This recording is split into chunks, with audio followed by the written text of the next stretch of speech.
So you try it tonight. Try it with anything in this world.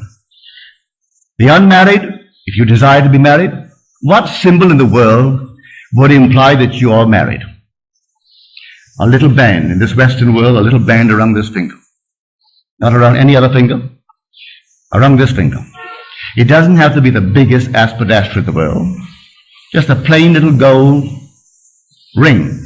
If you wore it there, it would imply you're married. Sleep tonight as though you wore one. Don't put your physical thumb on it. Put your imaginary thumb on it and feel it in your imagination. You can do it. Feel a ball. Can you feel it? Then feel a piece of silk. Feel this, one after the other. Can you discriminate between all these different sensations? If you can discriminate between this and a tennis ball and a baseball and a piece of silk, then you can't discriminate between nothings. They must exist, though unseen by your eyes, they still must exist. So if I can discriminate between these unseen objects, these objects, though unseen, must be real. Well, now take that and put it there. But feel when you wear it that you are proud of the one who put it there. You don't have to see what he looks like. When it's put there, you'll be proud of his name, to bear it, and you'll be proud of him. Just put it there. You know how I know that? My wife did it. She did it. Actually, she did it. One day she was in the presence of a so-called sensitive. And this one said to her, "Why did you take off your wedding ring?" She said, "I am not married." "Oh," she said, "don't fool me. You took off your wedding ring." She said, "But I'm not married." She said, "I'll even tell you his name." And she started off with Never.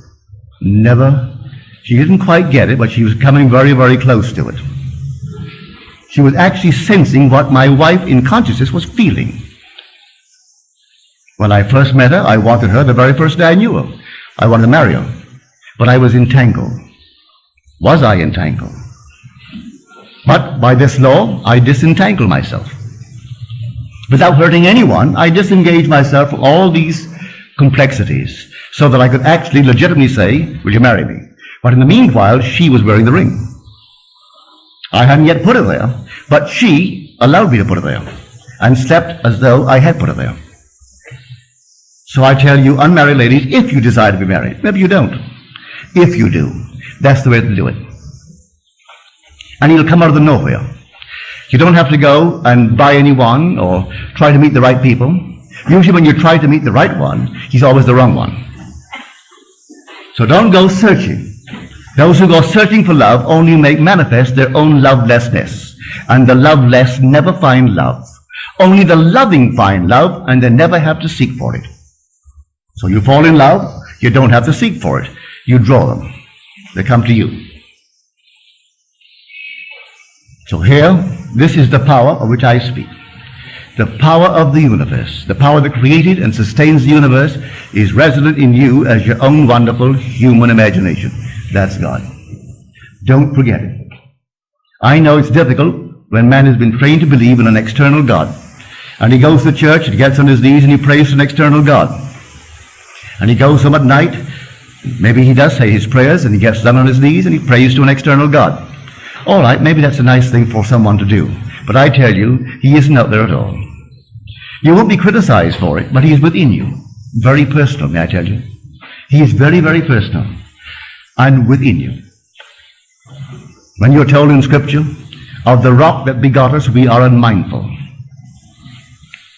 And that seems to be all a figure of speech on how true that thing is. One night, sitting in the silence, rather it was an afternoon, I was thinking of nothing in particular, and suddenly before my eyes came this quartz, an enormous quartz. As I looked at it, it fragmented itself, broke into numberless little pieces. And then it reassembled itself. As it reassembled itself, it was not into a quartz, but into a man, seated in the lotus posture. I'm looking at this man, all seated now, perfect man. As I looked at him, I'm looking at myself. Here I am, the perceiver, observing myself, seated in the lotus posture. This deep, deep meditation. And as I became aware that I'm looking at myself, it began to glow. And it glowed and glowed and glowed. When it reached the intensity of luminosity, it exploded. And then I returned to this level. Where did I see him? Within me. That being is meditating this. This is but a projection of itself in the world. And when he wakes within me, completely wakes, I am he. God actually became me, that I may become God. And he's put me through all the paces, allowing me to make all the mistakes, to make a monster like the thing that I talked about earlier. I made that, and I made a lovely one. And he allows it in his meditation. He is the dreamer in me. And he's dreaming this, and dreaming everything that I dream in this world. And when he awakes, this will cease to be, and I am he. And he is God. So I tell you, go out and try it. Begin tonight. I make you this promise, if you try it faithfully, you will not fail.